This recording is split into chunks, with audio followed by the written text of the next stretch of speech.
Evet değerli izleyenler, birlikteliğimiz devam ediyor. Geçtiğimiz hafta da söylemiştik, hatta sözünü canlı yayında almıştık. Mahkemeler açılana kadar, her şey normale girene kadar avukatımız Boysan Boyra Cuma günleri saat 10'da bizimle birlikte olacak. Ve bu süreçlerde uygulamada yaşananların hukuki süreçlerini, sizden gelecek olan soruları, olası sıkıntılar ileride, mesela demişti ya boşanmalar artacak diye, o çok konuşuldu. Mesela bu tür konuları da konuşabileceğimiz cumaları güzel bir program gerçekleştireceğiz. Ve stüdyomuzda sevgili Boysan burada.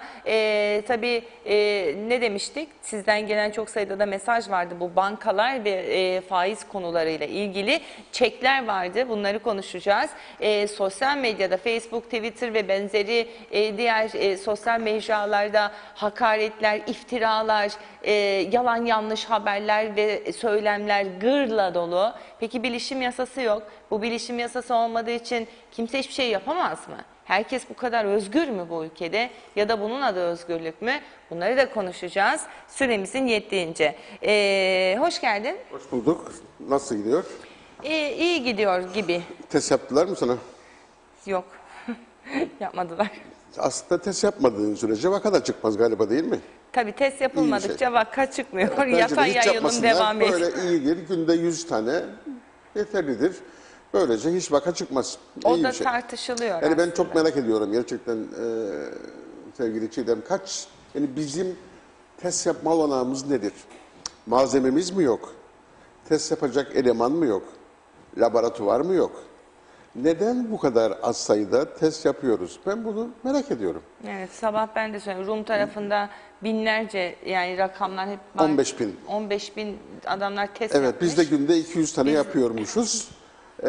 Dolayısıyla semptom göstermeyen, özellikle onlardan bulaşıyor hastalık daha çok. Çünkü hasta olanlardan hastalık bulaşmaz. Hastadır, bellidir, yatıyor işte orada. Bütün mesele ne kadar çok test yapılırsa, Almanya'yı hatırla. Amerika'da ne kadar yapıldı? Almanya'nın başarısı buna bağlı zaten. Yani test yapıp riskli olanları ayırıyor bir köşeye. Güney Kore'de aynı şekilde. Dolayısıyla biz ise bunu yapmıyoruz. Eğer olanağımız yoksa açıklasınlar bunu. Ben merak ediyorum. Yani bizim test yapma kapasitemiz nedir? Ya da neden bu rakamcıklarda kalabiliyoruz? Bunun sebebini öğrenmek isterim. Evet. Ve daha fazla test yapmak da isterim. Yani geçen defa konuşmuştuk. Hastanede böyle sürünerek, öksürerek, aksırarak hastaneye girenlere mi yapıyorlar testi? Yanlış yapıyorlar bence. Kerim... Anlamam çok bu işlerden ama daha dersem ansızın bir patlarsa ondan sonra hiç izah edemeyecekler bunu. Evet. Şimdi Kerim Altanhan, ustama selamlar demiş, üstada selamlar. Metin Marasali, Boysan Boyra'ya selamlar. Şebnem Taran, şimdiden sorular gelmiş. Kiramızı ödeyemiyoruz. Ne yapacağız? Nasıl olacak bu işler? Para yok, pul yok. Bankalar. O zaman şöyle başlayalım. Çok fazla soru var, onu söyleyeyim. Tamam, bir şey değil. Şeyden başlayalım. İlk patlak veren durumdan başlayalım. Çekler. Gönderin çeklerinizi, bozulmayacak denilmişti Bakanlar Kurulu tarafından. Ama bu çekler bozuldu. Bozulan çekler bozulmuştur. Bazıları mühürlendi, yetersiz bakiye. Mühürlenemez asla. Bu kararnamaya göre hiçbir çek karşılıksızdır diye mühürlenemez. Ama mühürlendi. Yanlış. Yani bana göre hatalı. Yani yanlış. Ne diyeyim? Açalım bunu. Açalım. Ne yapacak peki? Bozulanlar ne yapacak? Çünkü sabah bozuldu, gece yarısı hükümet karar aldı, dedi ki bozulmayacak, tekrar dedi bunu.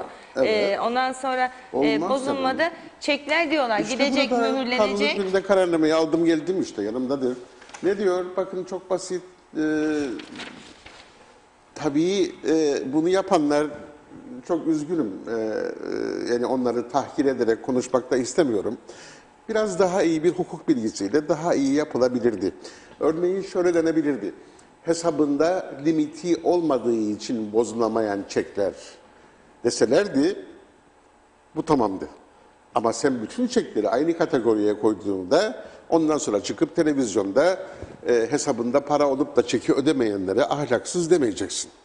Demeyeceksin. Sayın Başbakan onları ahlaksızlıkla suçladı. Ben izledim televizyondan. Ama bu yanlış. Çünkü sen yasa yapmışsın. Yasa gücünde kararname bir anlamda yasadır. Evet. Yasalaşıncaya kadar geçici bir süre yasadır. Ve diyorsun ki 30 Haziran 2020 veya bu tarihe kadar keşide edilen çeklerin iprazıyla ilgilidir. Bu kanun hükmünde kararname. Dolayısıyla 90 gün süre boyunca diyor uygulanır bu kararname ve 30 Haziran 2020'ye kadar olan ve takasta ilk iprazı yapılmış olsun veya olmasın karşılığı olmayan tüm çekler karşılığı olan olmayan yani diyor hesapta para olsa bile bunu hükümet yaptı. Yani ben ondan okuyorum. Karşılığı olsa bile diyor tüm çekler herhangi bir mühür uygulanmadan poliçeler yasası hakkında yasa gücünde kararnamedir bu diyor. Yani dolayısıyla çeki ödenen varsa ödendi. Ödenmeli miydi? Bana göre ödenemezdi aslında. Yani bu kararnameye göre banka önüne çek geldi mi alıp bir köşeye koyması lazımdı. Ve takasa da göndermemesi lazımdı. İade etmesi lazım. Zaten işliyor o kısmını da. Çekler geri verilecek. Yani takas nasıl yapılır? Bir çek verirsin, senin bankana gider çek. Daha doğrusu hangi bankaya yatırdıysan o banka alır o çeki. Belli bir takas günleri vardır. O gün orada tüm bankacılar bir araya gelir ve çekleri birbirlerine verirler. Takas budur işte. Al bu senin bankanın çekleri, bu kadar parayı bana aktar. Al bu senin bankanın çekleri. Bunu diyor yapmayın. Dolayısıyla diyor çekler diyor ilk sahibinde kalsın. Yani aslında diyelim ki X bankanındır çek, Y bankasına yatırıldı. X alsa bile bunu takasa sokma diyor bunu. İade et. Tekrar günü gelince diyor işte Haziran 2020 her neyse o zaman diyor bozdurursun bunu. Ondan sonra çıkıp da senin hesabında para varsa da çeki ödemiyorsan bu ahlaksızlıktır diyemezsin. Yanlış olur. Peki mühürlenmiş olan çekler, çek sahipleri ne yapmalıdır şu an? Onu da işlemişler. Şöyle bakalım. Evet. 30 Haziran 2020'ye kadar olan ve takasta ilk iprazı yapılmış olsun veya olmasın karşılığı olmayan tüm çekler. Bir dakika, mühürü basılmamış çeklerden bahsediyor. Yani bu kanun hükmünde kararname yürürlüğe girinceye kadar mühürlenmişse ona yapılacak bir şey yok. Onlar normal işlemini devam ettirir. Yani resmi gazetede isimleri yayınlanır. Karşılıksız çek kullandıkları için falan filan. Yani bu kanun hükmünde kararname yürürlüğe girdiği andan itibaren hiçbir çek mühürlenmez ve karşılıksız çek verdi diye de hiçbir yerde yayınlanmaz. Peki, buraya kadar net. Şimdi sorum şu. Şimdi dün zaten Bankalar Birliği Başkanı'yla da mülakat gerçekleştirdik ve şimdi ülkede daha doğrusu dünyada bir koronavirüs salgını var. Pandemi ilan edildi. Bu Kıbrıs'ta KKTC de bundan nasibini aldı. Umuyorum bu kadarla kalır ama bununla beraber insanların işletmelerini kapattık pandemi nedeniyle. Bakın iflas ya da işini yapmama falan şeklinde değil. Bildiğiniz pandemi nedeniyle biz insanların iş yerlerini kapattık. İşçileri eve gönderdik. Birçoğunu yurt dışına geri gönderdik. Öğrenciler ve sektörler şu an sıfır noktasında birçok sektör. Ve bu insanların ticari ve bireysel kredi borçları var. Hem 30 Haziran 2020'ye kadar erteledi Bakanlar Kurulu. Ama asla faizin ne miktarı yani ne oranı ne de faiz ödenmeyeceği konusunda karar üretmedi. Yani Türkçesi şu, 30 Haziran 2020'ye kadar taksitlerini ödemeyebilirsiniz ama banka buna faiz tahakkuk ettirecek ve 30 Haziran 2020'den sonra da çatır çatır sizden isteyecek. Peki bu ne kadar adil veya hukukidir? Adil bunu değil tartışalım. tabii ki. Tabii ki değil. Çünkü bir yığın kararname var. Hepsini aldım geldim. Öğretmenlere ayrı çıkarmışlar. Öğretmen akademisine ayrı çıkarmışlar. Polislere ayrı çıkarmışlar. Sağlık çalışanlarına ayrı çıkarmışlar. Ve tümününde hayat pahalılığı ödeneğini durdurmuşlar. Şimdi sen eğer bütün bunları yaptıysan Artık bu şartlar altında da bu insanların kredilerinin faizsiz olarak ertelenmesini sağlaman lazım. Yani ve bunun için de ricada bulunmaman lazım. Türkiye örneği, hani ana vatan hep konuşuyoruz ya, al işte ana vatanı takip et, o zaman ne etmen? Çok ilginçtir. Her konuda ana vatanı takip edenler, iş paraya geldi mi biz farklı bir ülkeyiz. Faizlere geldi mi iş, biz farklı bir ülkeyiz. Merkez Bankası'na geldi mi bizdeki durumlar, koşullar çok farklıdır. Nasıl bir iştir bu? Aynı para değil mi? Türk lirasını kullanıyoruz. Ana vatan da Türk lirası kullanıyor. Tamam o zaman. O zaman onu takip et. Onun yaptığı şeyleri yap sen de. Yani o eğer şey gibi, kılıç gibi indirebiliyorsa kurallarını ve koyabiliyorsa, sen niye koyamıyorsun? Hatırlayın Sayın Başbakan'ın yaptığı konuşmayı. Yani diyor %12 bence diyor çok makuldür. Hassasiyetle rica ediyorum. Rica ediyorum diyor. Lütfen diyor. Beni kırmayın diyor. 12 yapın. Sen ne yapman? Sen yap. Yapabilir mi? Yapabilir tabii. Bütün bunları yapan onu haydi haydi yapar. Yapılıyor. Tabii ki yapabilir. Oturup her şeyi yapabilir. Yasalar, istediğin yasayı, yasa gücünde ekonomik olmak şartıyla, ki ekonomik koşulları inceleyen bir konudur, bal gibi yapabilirdi. Ama şimdi çıkıp da bankaları suçlamaya hiç gerek yok. Çünkü hükümet iradesini böyle tecelli etmiş irade. Tamam da neticede burada hem ticari kredi kullanıcıları hem bireysel kredi kullanıcıları şu an mağdur. Ben bunu örnek veriyorum. Bunu açalım biraz. Açmak istiyorum Açalım. çünkü çok fazla mesaj, çok fazla tepki Tamam, var bu konuda tamam, bankalara. açalım. İnsanlar hukuki süreci bilsin. Tamam, tamam.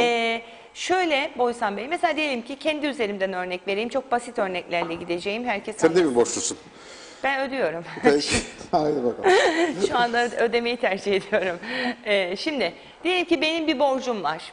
Yani bankayla aramızda bir mukavele yaptık. 5.000 lira ödeyeceğimi varsayıyorum aylık.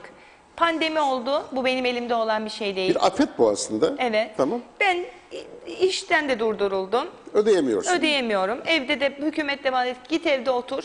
Oturmak zorundasın. Dışarıda çıkamazsın. O yasak, bu yasak. Dükkan Tamam. da kapalı. Dükkan da kapalı.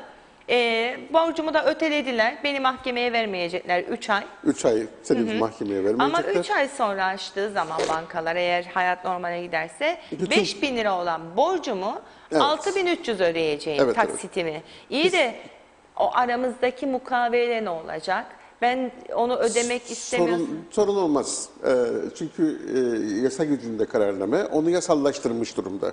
Yani 3 ay boyunca ödemezsen sana kimse bir şey yapamaz. Yani 30 Haziran 2020 tarihine kadar. Ancak bütün mesele bu değil. Eğer bu insanların kazancı, osu busu yoksa yani 3 ay sonra ne olacak ki? Yani ne olacak ki? Harcaki Mayıs'ın ortalarına doğru açıldı dükkanlar. Kim bulacak parayı da kim ödeyecek 30 Haziran'a kadar? İşte o zaman iş mahkemelere mi kalacak? Tabii ki. Peki ama esas soru belki şu: mahkemede koronavirüs afetini savunma olarak getirebilecek misiniz? Pek emin değilim. Getiremeyeceksiniz. Neden? Çünkü yasa diyor ki sana işte 3 ay verdik, o kadar. Başka bir şey yok. Tamam ama bizim bu afet öncesinde sizinle aramızda imzaladığımız mukavemede beni bağlayıcı olan 4.000 TL'ydi. 5.600 değil, ben ona imza atmadım.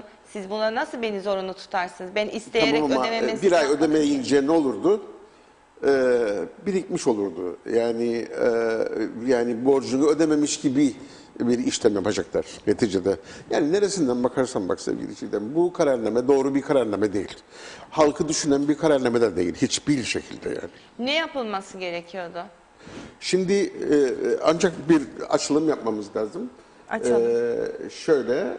Eğer mahkemeler tarafından borcunu ödemediği için ya da borcu takside bağlanmış olan kişiler, hani ödemezsen hapislik çıkar, hapislik çıkınca da mazbata çıkar. Onların iyi bir savunması var. Çünkü artık dava bitmiş. Bir hüküm var. Hükümden sonra mahkemenin nasıl ödeyeceğini söyleyen bir hükmü var. Takside de bağlanmışsın. Ama afet var. Yani hakimin karşısına çıkıp siz benim hakkımda hapislik emri veremezsiniz. Zaten biz afetin içindeydik, çalışmıyorduk dediğinizde bunu kabul etmeyecek hiçbir yargıç olduğunu düşünmüyorum. Bu iyi bir sebep. Ama yürürlükte olan krediler, yani senin bahsettiğin, yani sözleşmesini yapıp taksit ödediğin krediler, bunlarda problem var. Ama iş dönüp dolaşıp hükümetin aldığı kararnameye geliyor. Yani buradan çağrı yapabilirsin. Sevgili hükümet, olmadı bu kararname. Lütfen otur ve ciddi bir çalışma yap. En azından Rum tarafını takip et ya da Türkiye'yi, ana vatanı takip et. Yani sürekli örnek alıyoruz. Al işte. Bir sene erteleyeceksin bunları. Bir sene boyunca erteleyeceksin. Ama sonra yine faizle devam ederse ödenemez. Faizler konusunda da mutlaka bir şey yapman lazım. Rum tarafında yanlış hatırlamıyorsam, yanıltmayın da buna benzer bir karar çıkmıştı. Faizler konusunda da bir şey yapabilirsin. Kaldı ki zaten ben faizlerin gereğinden çok fazla olduğunu düşünenlerdenim. Bu nedenle hükümetin bu kararnameyi tekrar ele alıp baştan tekrar yapması lazım. Bu kredilerle ilgili, çeklerle ilgili o da ayrıca tekrar yapılması lazım. Nasıl yapılması lazımdı? Az önce söyledim. Hesabında çeki karşılayacak mevduatı, parası olmayanlar diye bir kayıt düşünmesi lazımdı. Sonra çıkıp da ondan sonra hem hesabında para var hem de çeki ödemen bu ne biçim ahlaksızlıktır diyemezsin. Çünkü sen öyle yapmadın. Sen bütün çekleri aynı kefeye koydun. Dönüp de ondan sonra ahlaksız diyemezsin kimseye. Mesajlarla devam edeyim. İzleyicilerimizin soruları var. Önsel Güllü iyi yayınlar. Boysan Bey'e selamlar demiş. Özkan Teksu, günaydın Çiğdem Hanım, günaydın Boysan abi. Günaydın. Davi Mimarlık Fakültesi kantinini işletirim, özledim. Fenerbahçe maçlarını izlemeyi. Ah ne zaman açılacak diyor, zor durumdayız. Filiz Atamtürk, ben dövize talep olmadığı halde niye yukarı çıkıyor onu anlamadım demiş. Şebnem Taran, TC'lilere 1500 verecekti. Nasıl ve nereden alınacak bu para diye sormuş. Mesela Çalışma Bakanlığı'nın da bir takım uygulamaları var. Ona da değinelim istersen. Geleceğiz onlara da. Bir de kira konusundan bahsettin. Şeyi de devam edeyim, mesajları okuyayım da kira varsa içerisinde onu da tamamlayarak gidelim. O yıl 2014'te ameliyat oldum, 1,5 aylık rapor paramı alamadım demiş. Sigortalara gidiyorum. Sigorta diyor o şirketin borcu var.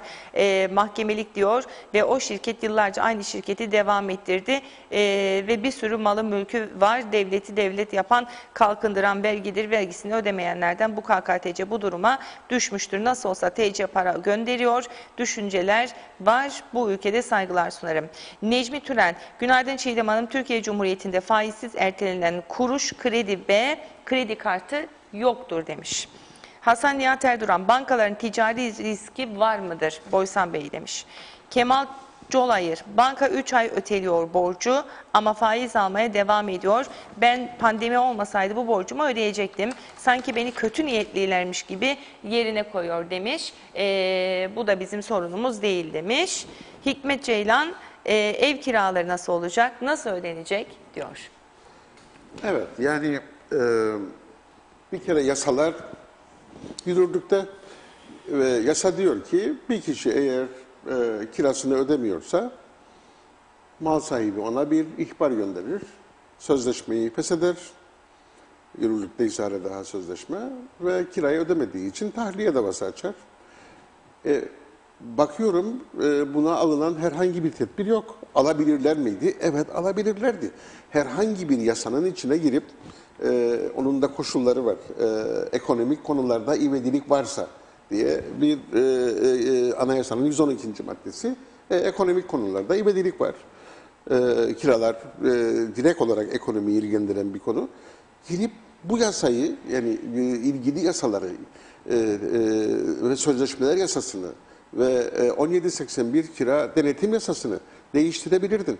Geçici bir süre. 3 aylığına, 5 aylığına, 6 aylığına yapabilirdin bunu. Ve böylece insanların kira konusundaki sıkıntılarını da azaltabilirdin. Hatırla, hatırlayamazsın tabii, o tarihlerde yoktun. 1970'lerde hepimiz, yani babamı hatırlarım, herkes belli bir kira verirdi. Yani maaşlar zaten kaçıydı o zaman? 30 liraydı. Galiba 5 lirası kiraydı. Yani oturmuş o dönemdeki otonom Kıbrıs Türk yönetimi karar vermiş ve bu yasayı uygulamış. Otonom Kıbrıs Türk Yönetimi. Otonom Kıbrıs Türk Yönetimi nire, KKTC nire. Demek ki biz ileri doğru bir adım atmadık, geriye doğru gideriz. Yani cesaret ister. Bu ciddi bir iş. Bu aslında yani yürekli kararlar vermek lazım. İnsanlar soruyor dediğin gibi biz kiraları nasıl ödeyeceğiz? Çalışmıyorum, dükkan kapalı. Nasıl olacak bu iş? Oturup çözüm üret ve toplumsal olarak yani herkese yönelik bir şekilde yap bunu ama yapamıyoruz. Peki ne olacak? Dolayısıyla şu anda kirasını ödemeyeni mal sahipleri çıkarmak için bahane bulacak ya da belki gerçek bir sebep olarak kabul edecek bunu. Peki bu da toplumsal bir kaos mu? Yani evsiz kalan insanlar bir ülkede kaosun ortaya çıkması için en büyük sebeptir. İngiliz bile bunu ilk önceden fark etmiş. İşçilerin ve halkın yoğun olduğu bölgelerde 1781 kira denetim yasasına benzeyen bir yasa yapmış. Yani denetim altına almış kiraları. Yani mal sahiplerinin canının çektiği gibi kiraları yükseltmesine izin vermemiş. Neden? Çünkü ayaklanmadan korkuyorlardı. Kimse ayaklanmasın. Çünkü evsiz kalmak, yani aç kalmak ve evsiz kalmak. Herhalde iki tane felaket durum var. Neticede uzun lafın kısası çok üzgünüm. Kiracılar için bu hükümetten herhangi bir tedbir yok. Evet. Bir mesajımız daha var. Diyelim ki açıldı şirketler Mayıs sonu ya da ortası. Ben turizme satış yapan firmanın başındayım. Personelimizi de ödüyoruz. Eksiksiz turizmi açma ve ben ciro yapmazsam krediyle ödemem mantıklı mı? Borçlarımı borçla borç ödenir mi? Açma değil açmaz. Ödenmez tabii ki. Bu konuda da görüyorum ekonomistler birçok öneriler yapıyorlar hükümete. Önemli radikal kararlar almasının tam zamanı. Siz ekonomiyi daraltırsanız daha sonra eski hale gelmek hiç de kolay olmayacak diyorlar. Ekonomistler söylüyor. Ben çok anlamam ama bu söylediklerini anlıyorum tabii ki. Bu arkadaşın söylediği gibi herkesi kendi başına bırakır. Hadi bakalım ekonomi düzelsin derlerse eğer hiç altından kalkamayacağız ve hiç düzelmeyecek hiçbir şey. Dolayısıyla zaman hükümetin ciddi ve radikal kararları alma zamanıdır. Borçlanmak, ben borçlanmam dedi Sayın Başbakan. Borçlanması lazım. Böyle günlerde borçlanacak. Başka sebepler için değil. Dolayısıyla bu arkadaşı da ancak böyle cevap verebilirim. Tabii bu arada devlet kendi kira alacaklarını erteleme konusunda bir kararname çıkardı. Ama gazinolardan, alacağı kiralardan tam olarak nasıl olduğuna bakabiliriz. Erteledi mi yoksa vaz mı geçti? Onu size söyleyeceğim. Peki tamam sen kendi kira alacaklarınla ilgili tedbir alıyorsan nasıl olur da normal halkın ödeyeceği kiralarla ilgili bir tedbir alması? Seninle benim aramda yapılan neydi o? Mukaveleye karışabilir mi? Mesela siz ve ben bir kira mukavelesi Bankayla borç kredi alan arasındaki... Ama o kurumsal. Ne fark eder? Hiç Siz fark etmez. bireyselsiniz. Hayır canım. Kanun hükmünde kararnamelerle işte o Sayın Akıncı o yüzden o halde başlayalım ve daha büyük, daha ciddi tedbirler alalım demesinin sebebi oydu aslında. Sen şimdi o hale girmeden kenarından bucağından hafif meşrep tedbirler almaya çalışıyorsun. Bunlar da bugünkü koşullar için çok radikal ve çok yeterli tedbirler değil. Siz bir hukukçu olarak o hale sıcak bakar mısınız? Evet. Geç kalındı tabii. Yani şu anda artık belki de gereksiz. En başında yapılması lazımdı. Ama olağanüstü halin işte ne bileyim sokaklara askerler inecek, yönetimi Cumhurbaşkanı da değil işte şey yapar, asker yapar falan deniliyordu. Böyle böyle Bakın, yazıyormuş bu konudaki galiba bizim şeyde. görüşün haklı çıkıp çıkmayacağını ileriki günlerde anlayacağız.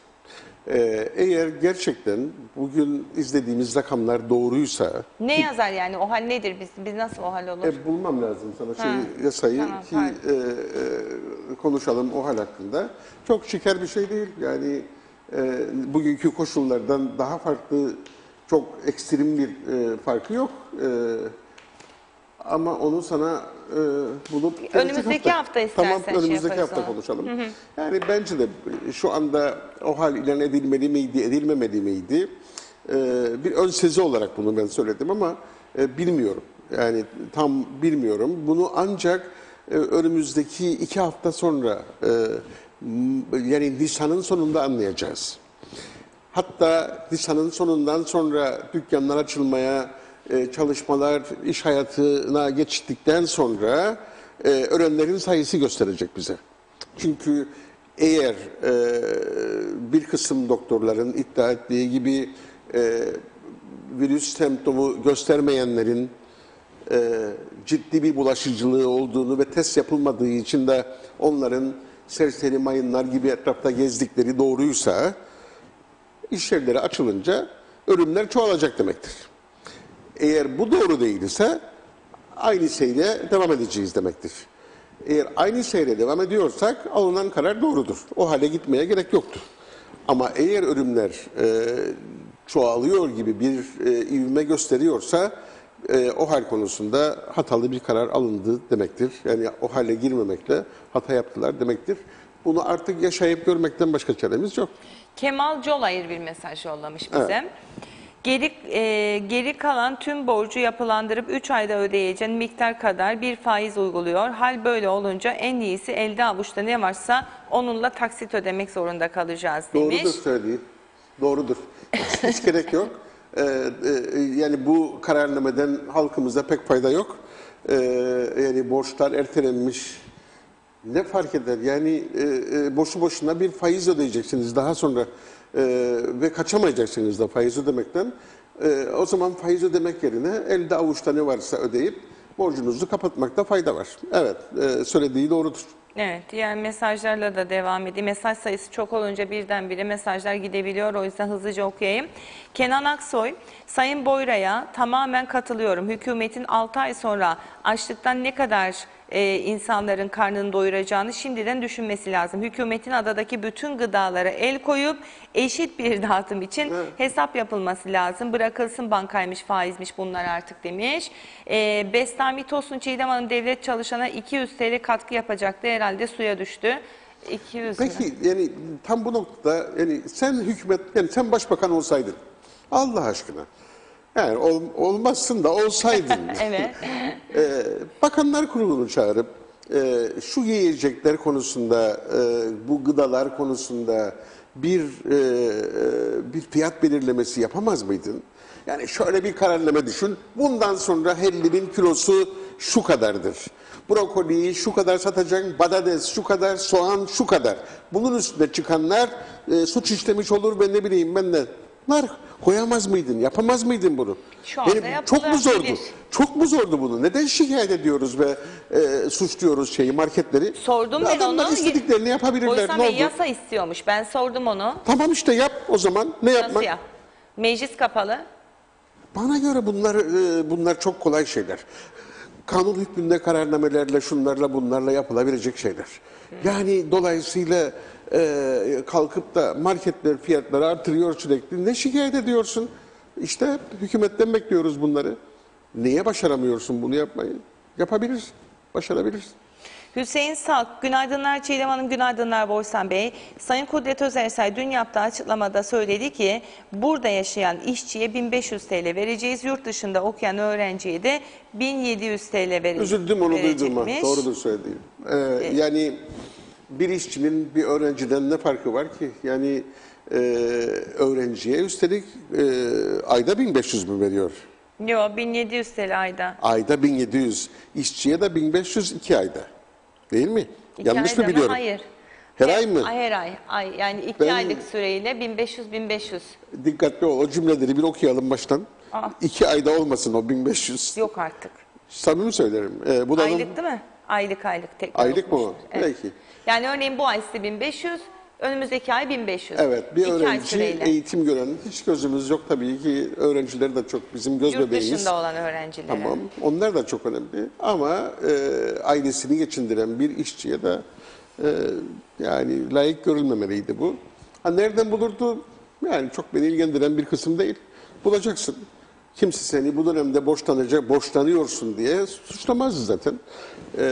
Yani formüllerini bulacaksın. Zaten bazı yerlerde ihtiyat akçeleri var diye biliyorum. O nedir ihtiyat? Yani bazı yerlerde toplanmış para miktarları var. Kullan onları. Fonları mı? Evet. Kullandı, memura ödedi. Bence daha fazlası var. Maliye Bakanı dedi elimizde olan Daha fonlardan fazlası var. topladı. Daha fazlası var. Yani konuşuruz gelecek hafta bunları istersen. Daha fazlası var, Var, diyor var. bak ama. Var. Abidin Şanverdi, alınan bütün Bakanlar Kurulu kararlarında ekonomik olarak halkın menfaatine hangi karar var Allah aşkına diyor. Söyleyin.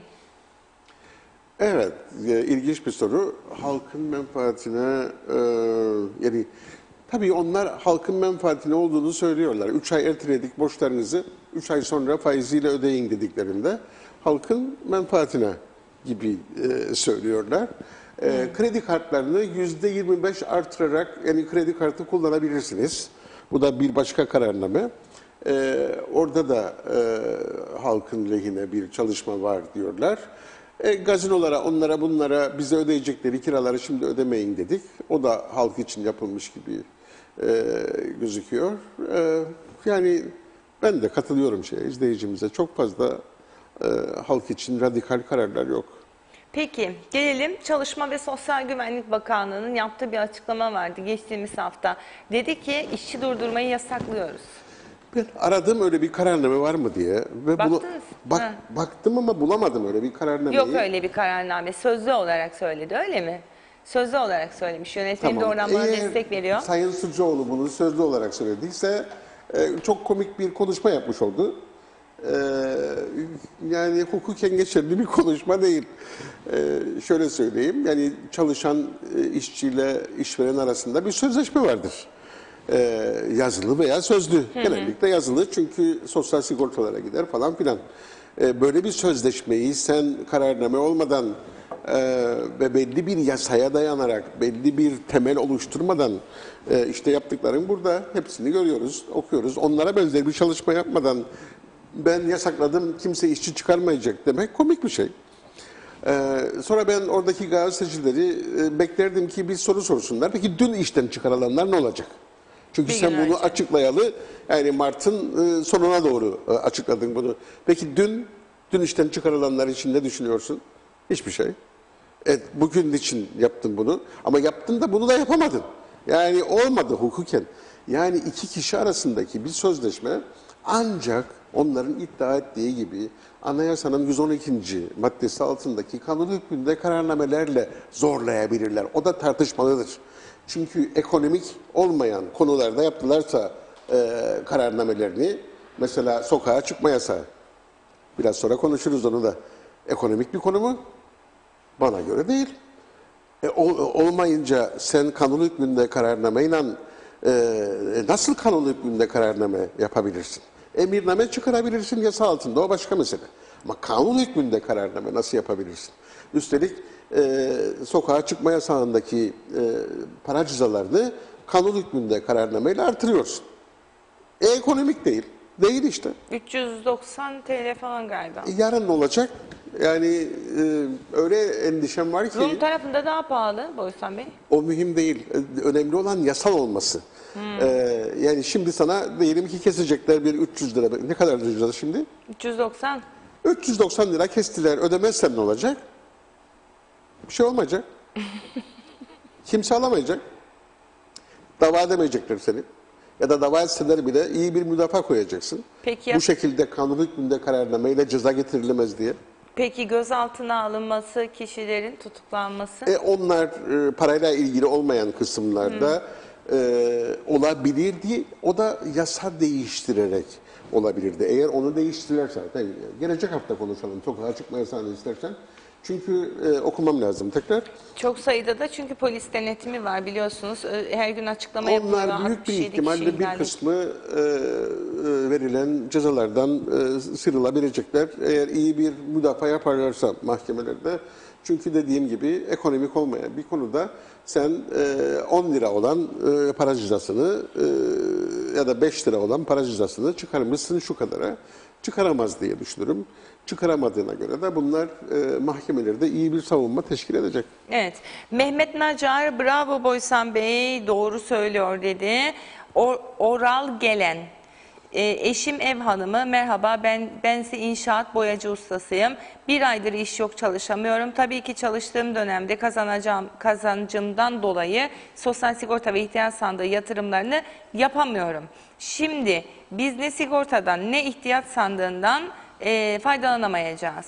Ne yapmamız gerekir? Yani bu ülkede devlet çalışanı veya emeklisi değilseniz size yaşam hakkı yok. İyi yayınlar demiş. Evet, bu da maalesef ciddi bir eşitsizlik doğurdu.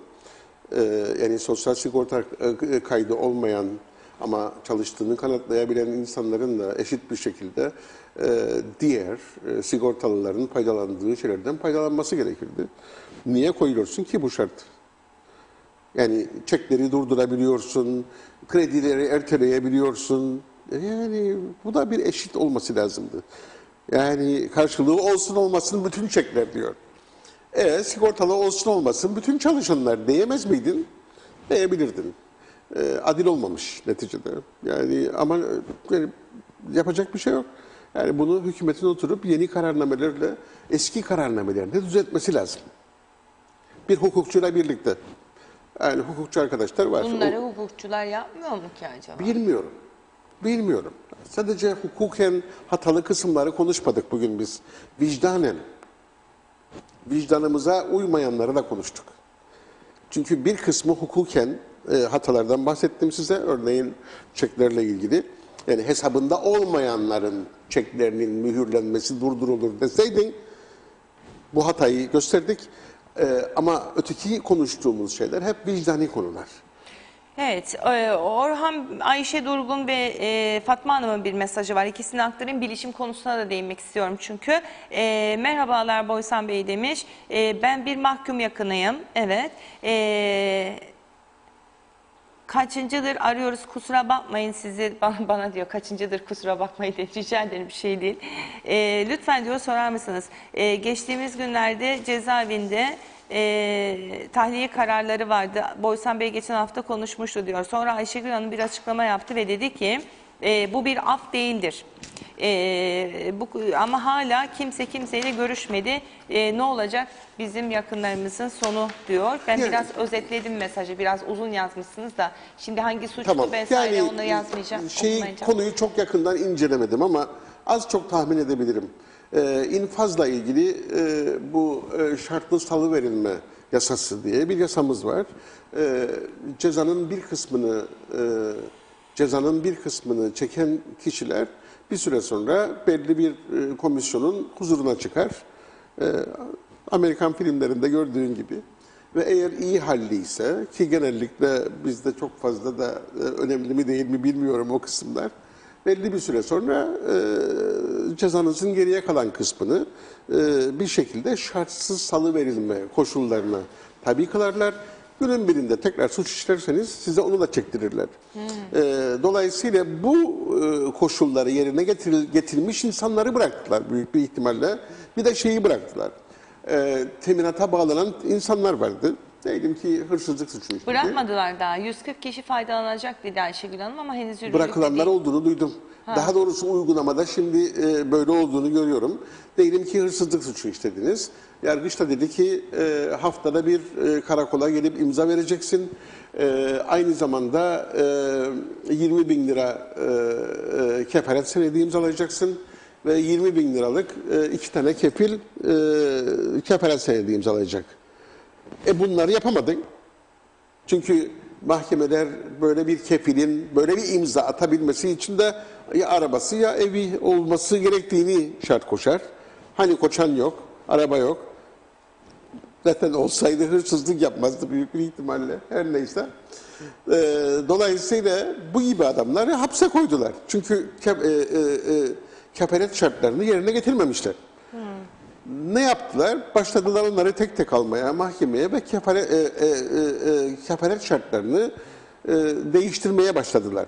Ve o ağır şartları ortadan kaldırdılar hakim değiştirdi o ilk koyduğu şartları ve onları tek tek serbest bırakmaya başladılar. Serbest bırakılanlar bunlardır.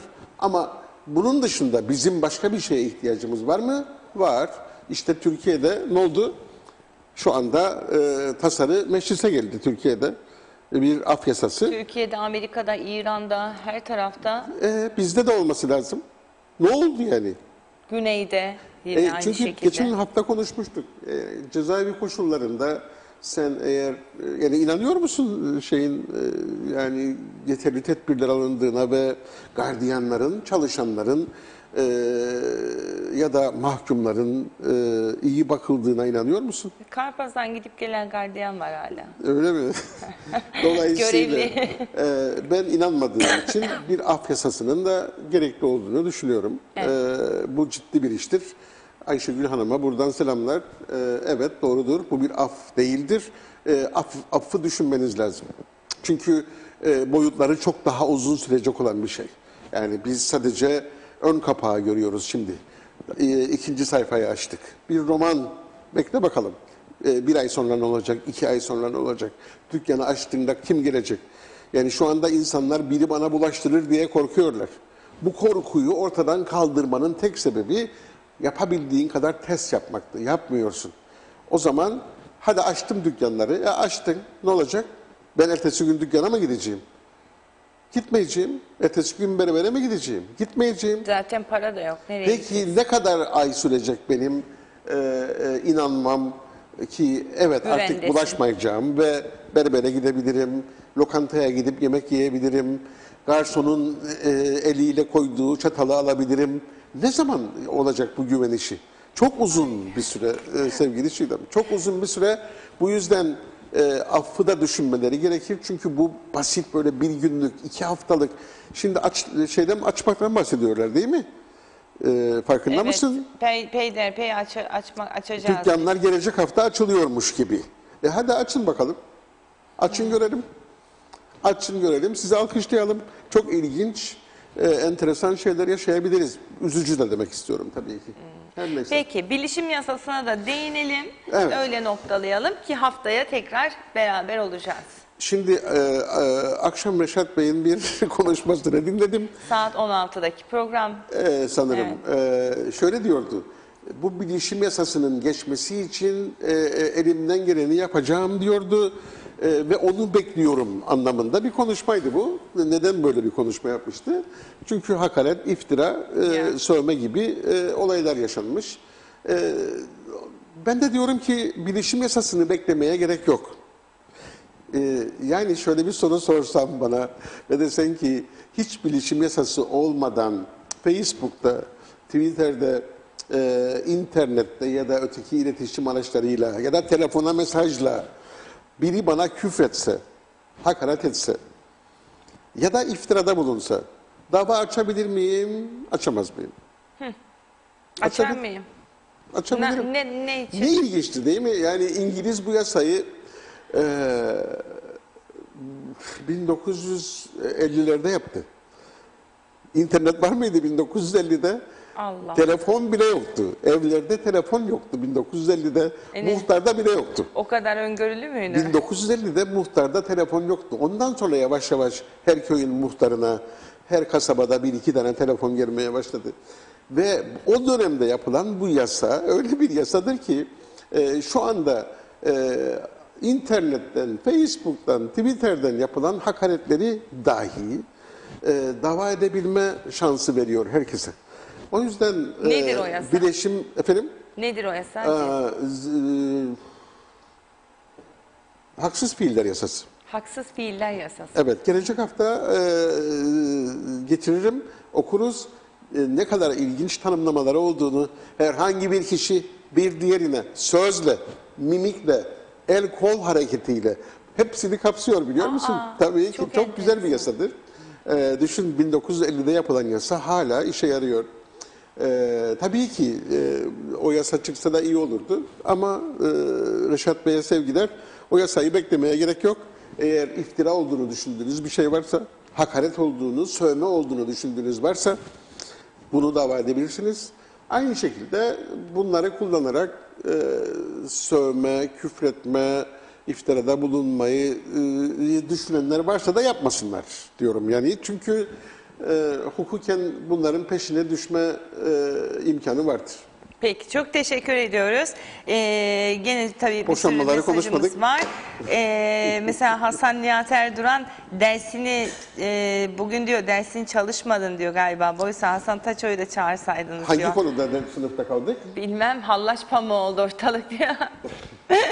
Aslında kime söylediniz onu tam anlamadım. Gelen haftaya bazı konuları gelen haftaya erteledi diyor. O yüzden diyor Hayır, yeni haftaya ertelediğimiz konu sokağa çıkma yasağı. Mesela merak ediyorum. Dün bir karar aldılar. Sokağa çıkma yasağı. Evet. Peki kararname var Tam mı? bir kısmi. Dur, kararname var mı? Şu anda ben sokağa çıksam bu gece kararname yokken kim beni tutuklayacak? Ya da tutukladığında nasıl yasal olacak? Önce kararnamesini çıkar. Ya da aynı anda açıkla bunları. Var mı bir kararname? Çünkü eskisi yanımda duruyor burada. Peki yenisi nerede? Yenisi yok. Ama televizyondan konuştuk. Bravo, tebrikler. Televizyondan konuştuk. Kimi bağlar ki? Yani şu anda sokağa çıksa insanlar hangi yasayla, hangi kuralla tutuklayacaksın ya da ceza vereceksin kendisine? Bunun gibi konular. Yani daha bir yığın konu var. Söylemek istememişti bunu Boysan ama söylettirdik Söyledim yani işte. vallahi söylettirdik. Biz hani caydırıcılık şey olmasın diye bir kötü niyetli insanlar bunu kullanmasın diye söylemeyelim diye düşündük ama olsun. Ama hukuk devleti olmak başka bir şey biliyor musun Çiğdem? Hukuk devleti olmak çok önemli. Ve her şeyi hukuka dayandırmak çok önemli. Öyle bakanlar kurulunda konuşulmadan televizyonda konuşmak ya da emirnameleri yayınlamadan emirname yayınlamış gibi yasaklar koymak. Bu hukuk devletinin kabul edebileceği bir tarz değil. Evet. Tekrar teşekkürler. Haftaya Cuma günü yeniden saat 10'da birlikteyiz. Tamam. Sevgili Boysan'la birlikte.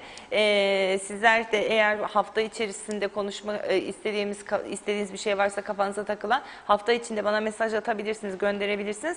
Ben Boysan Bey ile paylaşırım. Bunlar var. İnsanların gündeminde bunlara bir cevap ararız. Veya yine bizim seçeceğimiz konular çerçevesinde ve sizden gelen mesajlar çerçevesinde konuşabiliriz. Görüşmek temennisiyle. Hoşça kalın.